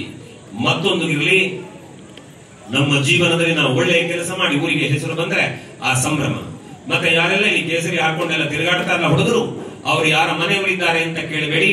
ಅವರು ನಮ್ಮ ಊರಿನ ಮಕ್ಕಳು, ನಮ್ಮ ಒಡ ಹುಟ್ಟಿದವರು ಅನ್ನುವ ಪ್ರೀತಿಯಿಂದ ಅವರ ಶ್ರಮಕ್ಕೆ, ಅವರ ಸೇವೆಗೆ ಬೆಲೆ ಕೊಡಿ. ಯಾಕೆ ಅಂದ್ರೆ ನಾಳೆ ಇನ್ಯಾವುದು ಊರಿನಿಂದ ಇಲ್ಲಿ ಅನ್ಯಾಯ ಆದ್ರೆ ನಮಗ ಅಣ್ಣ ತಮ್ಮ ಇದ್ದಾರೋ ಇಲ್ವೋ ಗೊತ್ತಿಲ್ಲ, ಇವರು ಓಡಿ ಬರ್ತಾರೆ. ಯಾಕೆಂದ್ರೆ ನಮ್ಮೂರಿನ ಮಕ್ಕಳು ಅನ್ನೋ ಪ್ರೀತಿಯಿಂದ. ಹಾಗಾಗಿ ಕೇಸರಿ ಬಣ್ಣ ಇರುವುದು ಯಾರ ಮೇಲೆ ದೌರ್ಜನ್ಯ ಮಾಡ್ಲಿಕ್ಕಲ್ಲ, ಆದ್ರೆ ಅನ್ಯಾಯವಾದಾಗ ಪ್ರತಿಭಟಿಸುವುದಕ್ಕೆ. ಹಾಗಾಗಿ ಅಂತಹ ಒಳ್ಳೆಯ ಕೆಲಸಗಳಿಗೆ ನೀವು ಬೆಂಬಲವಾಗಿ ನಿಲ್ಲಬೇಕು ಅನ್ನುವಂತಹ ಪ್ರೀತಿಪೂರ್ವಕ ಕೇಳಿಕೆಯನ್ನು ಮಾಡುತ್ತಾ ನನ್ನ ಮುಕ್ತಾಯದ ಮಾತಿಷ್ಟೇ. ಬಂಧುಗಳೇ, ಬಹಳ ಪ್ರೀತಿಯಿಂದ ದೇವರ ಸೇವೆ ಮಾಡಿದ್ದೀರಿ, ಖುಷಿ ಅನ್ನಿಸ್ತು ಒಳಗೆ ನೋಡಿ. ಇದು ಸುದೀರ್ಘ ಕಾಲ ನಡೆಯಬೇಕು. ನಾಳೆ ನಾನು ಮತ್ತೊಮ್ಮೆ ನೆನಪಿಸ್ತೇನೆ, ವೇದಿಕೆಯಲ್ಲಿರುವವರಿಗೆ ಯಾಕೆ ಚಪ್ಪಾಳೆ ಕೊಡಬೇಕು ಅಂದ್ರೆ ನಾಳೆ ಇವರಿಗೂ ವಯಸ್ಸಾಗ್ತದೆ, ಅವರ ತಲೆ ಕೂದಲು ಬೆಳ್ಳಗಾಗ್ತದೆ, ಬೆಂದುವಾಗುತ್ತದೆ. ಇವತ್ತು ಇಲ್ಲಿರುವ ಹಿರಿಯರಿಗೆ ಈ ಕಾರ್ಯಕ್ರಮ ನೋಡಿ ಸಂತೋಷ ಪಡಬೇಕಿದ್ರೆ ಇವರೆಲ್ಲ ಪ್ರಯತ್ನ ಪಟ್ಟರಲ್ಲ, ನಾಳೆ ಇವರಿಗೆ ವಯಸ್ಸಾಗುವಾಗ ಇವತ್ತಿಲ್ಲಿ ಕುಳಿತಿದ್ದ ಪುಟ್ಟ ಪುಟ್ಟ ಮಕ್ಕಳೇ ಇಂತಹ ಕಾರ್ಯಕ್ರಮ ಮಾಡಿ ಅವರಿಗೂ ಸಂತೋಷ ಕೊಡಬೇಕಲ್ಲ. ಅದಕ್ಕಾಗಿ ನಾವು ಪ್ರೇರೇಪಿಸಬೇಕಾಗ್ತದೆ. ಇನ್ನು ಮುಕ್ತಾಯದ ಮಾತೇನು ಅಂತ ಕೇಳಿದ್ರೆ, ಬಹುಶಃ ನಾವೆಲ್ಲ ಕೇಳ್ತಾ ಇದ್ದೇವೆ ಪುಣ್ಯಕ್ಷೇತ್ರಗಳ ಬಗೆಗಿನ ಮಾತುಗಳು, ಅದರಲ್ಲೂ ಧರ್ಮಸ್ಥಳದ ಬಗ್ಗೆ ಅನೇಕ ಮಾತುಗಳು ಬಂದವು. ನಾವು ನಮ್ಮೊಳಗೆ ವಿಚಲಿತರಾದೆವು. ಸತ್ಯ ಇರಬಹುದೋ ಸುಳ್ಳಿರಬಹುದೋ ಗೊಂದಲ ಬಂತು. ನಾವು ಕೆಲವೊಮ್ಮೆ ಸೇರಿ ವಿರೋಧ ಮಾಡಿದೆವು, ಕೆಲವು ಸೇರಿ ಪರವಾಗಿ ಮಾತನಾಡಿದೆವು. ನಿಮ್ಮಲ್ಲಿ ನಾನು ವಿನಂತಿ ಮಾಡಿಕೊಳ್ಳುವುದು ಇಷ್ಟೇ, ಸತ್ಯ, ಧರ್ಮ, ನ್ಯಾಯ, ನೀತಿ ಏನು ಅನ್ನುವುದನ್ನು ಕ್ಷೇತ್ರದ ಸ್ವಾಮಿ, ಧರ್ಮದೇವತೆಗಳು, ಅಣ್ಣಪ್ಪ ಸ್ವಾಮಿ ತೀರ್ಮಾನ ಮಾಡುತ್ತಾರೆ. ಕಾನೂನುಬದ್ಧವಾಗಿ ನಡೀಬೇಕು, ಅದು ನಡೀತಾ ಇದೆ. ನಮ್ಮ ನಿಮ್ಮೆಲ್ಲರ ಒಕ್ಕಲಿನ ಧ್ವನಿ ಏನು ಅಂತ ಕೇಳಿದ್ರೆ ಸತ್ಯ ಗೆಲ್ಲಬೇಕು ಅನ್ನುವುದೇ ತಾನೇ. ಅಂದ ಮೇಲೆ ನಮಗೆ ಕ್ಷೇತ್ರದ ಬಗ್ಗೆ ಬರುವ ತಪ್ಪು ವಿಚಾರಗಳಿಗೆ ಕಿವಿ ಕೊಡಬೇಡಿ, ಸರಿಯಾದದನ್ನು ಒಪ್ಪಿಕೊಳ್ಳಿ, ಸರಿಯಾದ ವಿಚಾರಗಳಿಗೆ ಬೆಂಬಲವಾಗಿ ನಿಲ್ಲಿ. ಕ್ಷೇತ್ರದ ಬಗ್ಗೆ ಬರುವ ಯಾವುದೇ ಕೆಟ್ಟ ಮಾತುಗಳಿಗೆ ಕಿವಿ ಹಾಕಬೇಡಿ. ಯಾಕೆ ಗೊತ್ತಾ, 2 ಕ್ಷೇತ್ರಗಳಿದ್ದಾವೆ. ಒಂದು ಈ ಕಡೆಗೆ ನಮಗೆ ಧರ್ಮಸ್ಥಳ, ಬಡಗುತಿಟ್ಟಿಗೆ ಬಂದ್ರೆ ಮಾರಣಕಟ್ಟೆ ಅನ್ನುವ ಹೆಸರು ನೀವೆಲ್ಲ ಕೇಳಿರ್ತೀರಿ ಅಂತ ನಾನು ಭಾವಿಸ್ತೇನೆ. ಯಾಕೆ ಗೊತ್ತಾ, ಮಾರಣಕಟ್ಟೆಯಲ್ಲಿ ಹೇಗಿದೆ ಅಂತ ಕೇಳಿದ್ರೆ, ಯಾರಾದ್ರೂ ದೇವರಿಗೆ ಸೇವೆ ಕೊಟ್ರೆ ಹಿಂಗಾರ ತಗೊಂಡು ಕೊಡ್ತಾರೆ. ಆ ಹಿಂಗಾರವನ್ನು ದೇವರ ತಲೆಯಲ್ಲಿ ಆರತಿ ಮಾಡುವಾಗ ಹಿಂಗಾರದ ಹೆಸರು ಪ್ರಸಾದವಾಗಿ ಬಿದ್ದಾಗ ಬ್ರಹ್ಮಲಿಂಗೇಶ್ವರ ನಮ್ಮ ಮಾತನ್ನು ಕೇಳಿದ್ದಾನೆ, ನಮ್ಮ ಪ್ರಾರ್ಥನೆ ಒಪ್ಪಿಕೊಂಡಿದ್ದಾನೆ ಅಂತ ಅರ್ಥ. ಹೂ ಬೀಳಲಿಲ್ಲ ಅಂದ್ರೆ ಜನರಿಗೆ ಆತಂಕ ಆಗುತ್ತದೆ. ಒಬ್ಬ ಹುಡುಗ ಹಾಗೆ ಮಾಡಿದ್ದ, ಹೊರಟು ನಿಂತಾಗ ಅಮ್ಮ ಹೇಳಿದ್ರಂತೆ ಕಾಣಿಕೆ ಹಾಕು ಅಂತ, ಅರ್ಜೆಂಟ್ ಅಲ್ಲಿ ಓಡದ, ಹೋಗಿ ಸೇವೆ ಮಾಡಿದ್ರೆ ಹಿಂಗಾರ ಜಾರಿ ಬಂದು ಒಂದೇ ಹೆಸರು ಹಿಂಗಾರದಲ್ಲಿ ಎದಾಡ್ತಿದ್ದು ಬೀಳಲಿಲ್ಲ. ಆತಂಕ ಆಯ್ತು ಇವಳಿಗೆ. ಅರ್ಚಕರು ಕೇಳಿದ್ರಂತೆ ಏನಾಯ್ತು ಅಂತ, ಹೀಗೀಗೆ ಅಂತ ಕಥೆ ಹೇಳಿದ. ಅವಾಗ ಹೇಳಿದ್ರಂತೆ, ಬಿಟ್ಟು ಬಂದ ತಪ್ಪಾಯ್ತು ದೇವರೇ, ಮುಂದೆ ಸೇವೆ ಮಾಡುತ್ತೇನೆ ಅಂತ ಪ್ರಾರ್ಥನೆ ಮಾಡುವಂತ. ಹುಡುಗ ದೇವರ ಮುಂದೆ ಇದ್ದು ಕಣ್ಣೀರು ಹಾಕಿ ಒಡೆಯ ತಪ್ಪಾಯ್ತು ಅಂತ ಕೈ ಮುಗಿಬೇಕಿದ್ರೆ ಆ ಹಿಂಗಾರ ಹೆಸರು ಪ್ರಸಾದವಾಗಿ ಬೀಳುತ್ತದೆ. ಇಂತಹ ಪುಣ್ಯಕ್ಷೇತ್ರಗಳು ನಮ್ಮಲ್ಲಿದ್ದಾವೆ. ಧರ್ಮಸ್ಥಳದ ಮಂಜುನಾಥ ಸ್ವಾಮಿಯ ಕಥೆ, ನಮ್ಮಲ್ಲೆಲ್ಲ ಜಾಗದ ತಕರಾರು ಬಂತು, ಆಸ್ತಿಯ ತಕರಾರು ಬಂತು, ಇನ್ನೇನು ಗಲಾಟೆಯಾಗಿ ಕುಟುಂಬ ಛಿದ್ರ ಹೋಗಿದೆ. ಪ್ರಶ್ನಾ ಚಿಂತನೆ ಮಾಡಿದ್ರೆ ನಿಮ್ಮ ಕುಟುಂಬಕ್ಕೆ ವಾಗ್ದೋಷ ಬಂತು ಅಂತ ಉಂಟು. ಆ ಪ್ರಶ್ನಾ ಚಿಂತನೆ ಆಗುವ ಜಾಗದಲ್ಲಿ ಕುಟುಂಬದ ಹಿರಿಯ ತಲೆಗೊಂದು ಬಟ್ಟೆ ಹಾಕಿ, ಸ್ವಾಮಿ ಮಂಜುನಾಥ ದೇವರೇ, ಕುಟುಂಬದಲ್ಲಿ ಕಲಹ ಒಂದು ಕುಟುಂಬ ಛಿದ್ರ ಆಗಿದೆ, ನಾವು ಮಾಡಿದ್ದು ಅಪರಾಧ ಆಯ್ತು, ಸನ್ನಿಧಾನಕ್ಕೆ ಒಂದು ತೀರ್ಮಾನ ಮಾಡುತ್ತೇವೆ ಅಂತ ಕೈಯಲ್ಲಿ ಮುಷ್ಟಿ ಕಾಣಿಕೆ ಹಿಡಿದು ಪ್ರಾರ್ಥಿಸಿದ ಹೊತ್ತಿಗೆ ಧರ್ಮಸ್ಥಳದ ಗರ್ಭಗುಡಿಯಲ್ಲಿ ಕುಳಿತ ಮಂಜುನಾಥ ಸ್ವಾಮಿ ನಮ್ಮ ಕುಟುಂಬವನ್ನು ಬೆಸೆದಿದ್ದಾರಲ್ಲ. ಅಂತಹ ಪುಣ್ಯಕ್ಷೇತ್ರದ ಬಗ್ಗೆ ನಮಗೆ ಗೊಂದಲಗಳು ಬೇಡ ಬಂಧುಗಳೇ. ಇವತ್ತು ಧರ್ಮಸ್ಥಳ, ನಾಳೆ ಇನ್ನೊಂದು ಕ್ಷೇತ್ರ, ನಾಳೆ ನಮ್ಮ ಊರಿನ ದೈವಸ್ಥಾನ. ಎಲ್ಲಿವರೆಗೆ ಗೊತ್ತಾ ನಿಮಗೆ? ಯಾರ್ದೋ ಒಂದು ದೈವಸ್ಥಾನ ಸರ್ಕಾರಿ ಜಾಗದಲ್ಲಿ ಉಂಟು ಅನ್ನುವ ಕಾರಣಕ್ಕೆ ಅಲ್ಲಿ ನೀವು ದೈವಾರಾಧನೆ ನಡೆಸಬಾರದು ಅಂತ ವಿರೋಧ ಬಂತು. ಆವಾಗ ಅದನ್ನು ಪ್ರತಿಭಟಿಸಿದ್ದು ಆ ಕುಟುಂಬಕ್ಕೆ ಸೇರದ ಇಂತಹ ಕೇಸರಿ ಶಾಲುಗಳೇ, ನ್ಯಾಯ ಒದಗಿಸಿಕೊಟ್ಟದವರೇ.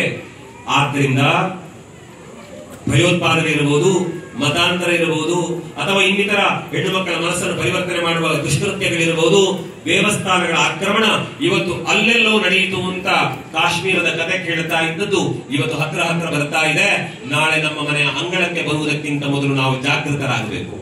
ಅದರ ಅರ್ಥ ಬೇರೆಯವರನ್ನು ಬೈಬೇಕು ಅಂತಲ್ಲ, ಯಾರನ್ನು ದ್ವೇಷ ಮಾಡಬೇಡಿ, ಯಾರನ್ನು ಅವಹೇಳನ ಮಾಡಬೇಡಿ. ಅವರವರ ಜಾತಿ ಮತ ಧರ್ಮಕ್ಕೆ ಸಂಬಂಧಪಟ್ಟಂತೆ ಇನ್ನೊಬ್ಬರಿಗೆ ತೊಂದರೆಯಾಗದ ರೀತಿಯಲ್ಲಿ ಅವರು ಬದುಕಲಿ. ಎಲ್ಲರನ್ನೂ ಗೌರವಿಸ್ತಾ ನಾವು ನಮ್ಮ ಧರ್ಮದಲ್ಲೇ ಬದುಕುವುದಕ್ಕೆ ತಯಾರಾಗಬೇಕು. ಆಗ ತಾಯಿ ಭಾರತಿ ನಮ್ಮನ್ನು ಖಂಡಿತವಾಗಿ ಕೊರೀತಾಳೆ.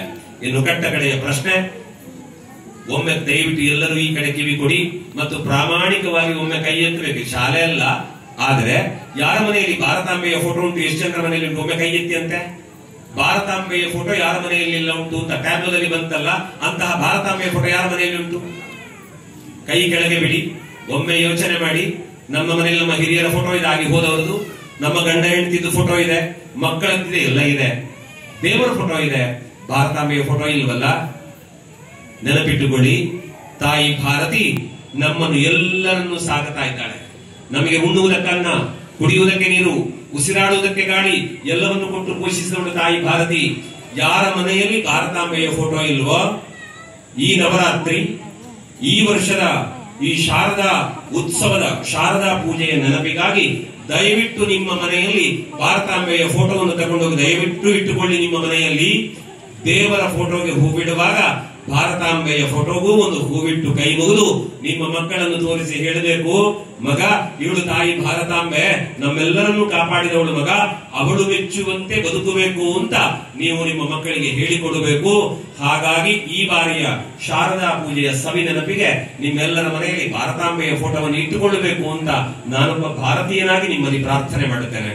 ಯಾಕೆ ಅಂದ್ರೆ ನನಗೆ ಭಾರತ ಭೂಪಟ ಮಾತ್ರ ಅಲ್ಲ, ಟ್ಯಾಬ್ಲೋದಲ್ಲಿ ಬಂದ ಫೋಟೋ ನೋಡಿ ಒಬ್ಬಾಕೆ ತಾಯಿಯ ಹಾಗೆ ನಿಂತು ನಗನಗುತ್ತಾ ನಮ್ಮನ್ನು ಅನುಗ್ರಹಿಸ್ತಾಳೆ. ಬಂಧುಗಳೇ, ಮಾತು ಇನ್ನು 1000 ಇದೆ ಮಾತನಾಡುವುದಕ್ಕೆ, ಆದರೆ ಸಮಯ ಈಗಲೇ 8 ಗಂಟೆ ಆಗಿದೆ. ಕಾರ್ಯಕ್ರಮ ನನ್ನ ಮಾತುಗಳನ್ನು ಮುಗಿಸುವಂತಹ ಹೊತ್ತು. ನಿಮ್ಮಲ್ಲಿ ಕೈ ಮುಗಿದು ನಾನು ವಿನಂತಿ ಮಾಡುವುದಿಷ್ಟೇ, ಎಲ್ಲರಿಗೂ ವಿನಂತಿ ಮಾಡುವುದಿಷ್ಟೇ. ಯಾರಿಗೆಲ್ಲ ಇವತ್ತು ಅಪ್ಪ ಅಮ್ಮ ಜೀವಂತ ನಿಮ್ಮ ಜೊತೆಗಿದ್ದಾರೆ, ದಯವಿಟ್ಟು ಇವತ್ತಿನ ಮುಂದೆ ಆದರೂ ಕೂಡ ಬೆಳಿಗ್ಗೆ ಎದ್ದು ವಾರಕ್ಕೊಮ್ಮಾದ್ರೂ ಕನಿಷ್ಠ ನಿಮ್ಮ ಅಪ್ಪ ಅಮ್ಮನಿಗೆ ನಮಸ್ಕಾರ ಮಾಡಿ. ಅದಕ್ಕೆ ಒಳ್ಳೆಯ ದಿನವೇ ಬೇರೆ ಬರಬೇಕು ಅಂತ ಕಾಯಬೇಡಿ. ಮನೆಯಲ್ಲಿ ಅಮ್ಮನಿಗೊಂದು ದಿವಸ ಅಪ್ಪನಿಗೊಂದು ದಿವಸ ಅಂತ ಎಲ್ಲ ಮಾಡಿದ್ದಾರೆ. ಈಗ ದಯವಿಟ್ಟು ನೆನಪಿಡಿ, ಜೀವನದ ಪ್ರತಿ ಕ್ಷಣವೂ ಕೂಡ ಅಮ್ಮನದೇ, ಪ್ರತಿ ಕ್ಷಣವೂ ಕೂಡ ಅಪ್ಪನದೇ, ಪ್ರತಿ ಕ್ಷಣವೂ ಕೂಡ ವಿದ್ಯೆ ಕಲಿಸಿದ ಗುರುಗಳದ್ದೇ. ಹಾಗಾಗಿ ಅದಕ್ಕೊಂದು ದಿನ ಬೇಡ. ಅಪ್ಪ ಅಮ್ಮನ ಮನಸ್ಸಿಗೆ ನೋವು ಮಾಡಬೇಡಿ, ವಿದ್ಯೆ ಕಲಿಸಿದ ಗುರುಗಳನ್ನ ಮರೆಯಬೇಡಿ, ಸಮಾಜದ ಹಿತಕ್ಕಾಗಿ ದುಡಿಯುವವರ ಬಗ್ಗೆ ಅವಹೇಳನ ಮಾಡಬೇಡಿ. ಯಾಕೆ ಅಂದ್ರೆ ಇಲ್ಲಿ ಇಷ್ಟು ಜನ ಹುಡುಗರೆಲ್ಲ ಕೆಲಸ ಮಾಡ್ತಾ ಬಂದ್ರಲ್ಲ, ಅವರು ಕಲೆಕ್ಷನ್ಗೆ ಬಂದ್ರೆ ನಿಮ್ಮ ಹತ್ರ ಎಷ್ಟಿದೆ ಆದಷ್ಟು ಪ್ರೀತಿಯಿಂದ ಕೊಡಿ. ಯಾಕೆ ಅಂದ್ರೆ ಅವರು ಕೇಳಿದ್ದು ಅವರ ಊಟಕ್ಕೆ ಕಷ್ಟ ಉಂಟು ಅಂತಲ್ಲ, ನಮ್ಮ ಊರಿನಲ್ಲಿ ಕಾರ್ಯಕ್ರಮ ಮಾಡಿ 100 ಜನಕ್ಕೆ ಅನ್ನ ಪ್ರಸಾದವನ್ನು ವಿತರಣೆ ಮಾಡಿದ್ರೆ ನಮ್ಮೆಲ್ಲರನ್ನು ದೇವರು ಕಾಯ್ತಾರೆ ಅನ್ನುವ ಕಾರಣಕ್ಕೆ ನಿಮ್ಮ ಮುಂದೆ ಕೈ ಚಾಚಿದ್ದಾರೆ. ಹಾಗಾಗಿ ಚಾಚಿದ ಕೈಯನ್ನು ಬರಿದು ಮಾಡಬೇಡಿ, ನಿಮ್ಮ ಶಕ್ತಿಯನುಸಾರ ಕೊಡಿ. ನಾವು ನೀವೆಲ್ಲ ಜೊತೆಯಾಗೋಣಂತೆ. ಮತ್ತೆ ಭವಿಷ್ಯದಲ್ಲಿ ಈ ಮನೆಯ ಮಕ್ಕಳು ಎದ್ದು ನಿಂತು ವೇದಿಕೆಯಲ್ಲಿ ಕಾಣಿಸಿಕೊಳ್ಳಬೇಕಿದ್ರೆ ಇದಕ್ಕಿಂತ ಹೆಚ್ಚಿನ ಸಂಖ್ಯೆಯಲ್ಲಿ ಸೇರಿ ನಾವು ಚಪ್ಪಾಳೆಯಾಗಬೇಕು. ಎಲ್ಲರಿಗೂ ಒಳ್ಳೆಯದಾಗಲಿ ಅಂತ ಹಾರೈಸ್ತಾ, ನಾಟಕ ಕಲಾವಿದರನ್ನು ಖಂಡಿತವಾಗಿ ಪ್ರೋತ್ಸಾಹಿಸಿ, ಅವರು ನಾಟಕ ಮುಗಿಸಿ ಹೊರಡುವಾಗ ಅವರಿಗೊಂದು ಅಭಿನಂದನೆ ಹೇಳಿ ಕಳಿಸಿ, ಒಳ್ಳೆ ಕೆಲಸ ಮಾಡಿದ್ದೀರಿ ಅಂತ ಅವರ ಕಲಾಯಾತ್ರೆ ಸುಗಮವಾಗುವಂತೆ ಹಾರೈಕೆ ಇರಲಿ. ಮತ್ತೆ ನಾನು ನೆನಪಿಸಿದ್ದು ಯಾಕೆ ಗೊತ್ತಾ, ಫಸ್ಟ್ಗೆ ಮೈಕ್ ನನಗೆ ಕೊಡಿ ಅಂತ ಚಪ್ಪಾಳೆ ಕೊಡಿ ಯಾಕೆ ಹೇಳಿದ್ದು ಗೊತ್ತಾ? ಇವತ್ತು ಇಲ್ಲಿ ಕಾರ್ಯಕ್ರಮ ಜಿಗಿಮಿ ಲೈಟ್ ಎಲ್ಲ ಆಗಿದೆ, ಚಂದ ಆಗಿದೆ, ಇಲ್ಲೆಲ್ಲ ವೈರ್ ಇದೆ, ನಾವೆಲ್ಲ ಅದೇ ವೈರ್ ಮೇಲೆ ನಡ್ಕೊಂಡು ಹೋಗುದು, ನೋಡದೆ ಅದ್ರ ಮೇಲೆ ಉಗುಳ್ತೇವೆ, ಎಲ್ಲ ಮಾಡ್ತೇವೆ. ಆದ್ರೆ ನಾಳೆ ಬೆಳಿಗ್ಗೆ ಕಾರ್ಯಕ್ರಮ ಮುಗಿದ ಮೇಲೆ ಅದೇ ವೈರನ್ನು ಜಾಗ್ರತೆಯಲ್ಲಿ ಕೈಯಲ್ಲಿ ಎತ್ತಿ ತಂದು ಇದೆಲ್ಲ ಜಾಗ್ರತೆ ತಗೊಂಡೋಗಿ ನಮ್ಮ ಹಾಗೆ ಇನ್ನೊಬ್ಬರ ಕಾರ್ಯಕ್ರಮ ಚಂದ ಮಾಡಿ ಕೊಡ್ತಾರೆ. ಪಾಪ ಅವರ ಸೇವೆಯನ್ನು ಅರ್ಥ ಮಾಡಿಕೊಂಡವರು ಯಾರಿದ್ದಾರೆ. ಇದನ್ನು ಯಾಕೆ ಹೇಳ್ತೇನೆ ಅಂದ್ರೆ, ಕಂಬ ಹುಗಿದವ, ಕಟ್ಟಿಂಗ್ಸ್ ಕಟ್ಟಿದವರು, ಹೀಗೆ ವೇದಿಕೆಯಲ್ಲಿ ನಾನು ಮಾತಾಡಿ ಹೋಗುವುದು, ಇದರ ಹಿಂದೆ ಕುಳಿತು ಈ ಸ್ಟೇಜ್ ಕಟ್ಟಿದವರಿಂದ ತೊಡಗಿ ಎಲ್ಲರೂ ಕೆಲಸ ಮಾಡಿರ್ತಾರೆ. ಪ್ರತಿಯೊಬ್ಬನ ಕೆಲಸಕ್ಕೂ ಗೌರವ ಇದೆ, ಪ್ರತಿಯೊಬ್ಬರ ವ್ಯಕ್ತಿತ್ವಕ್ಕೂ ಗೌರವ ಇದೆ, ಪ್ರತಿಯೊಬ್ಬನ ಸಮಯಕ್ಕೂ ಬೆಲೆ ಇದೆ. ಹಾಗಾಗಿ ಎಲ್ಲರನ್ನೂ ಗೌರವಿಸ್ತಾ ಬದುಕೋಣ. ತಾಯಿ ಭಾರತಿ ಈ ನೆಲದ ಸರ್ವಶಕ್ತಿಗಳು ನಿಮಗೆ ಸನ್ಮಂಗಲವನ್ನು ಉಂಟು ಮಾಡಲಿ ಅಂತ ಪ್ರಾರ್ಥಿಸ್ತಾ ನನ್ನ ಮಾತುಗಳನ್ನು ಭಗವತಿಯ ಪದಕ್ಕೆ ಸಮರ್ಪಿಸ್ತೇನೆ. ನಮಸ್ಕಾರ.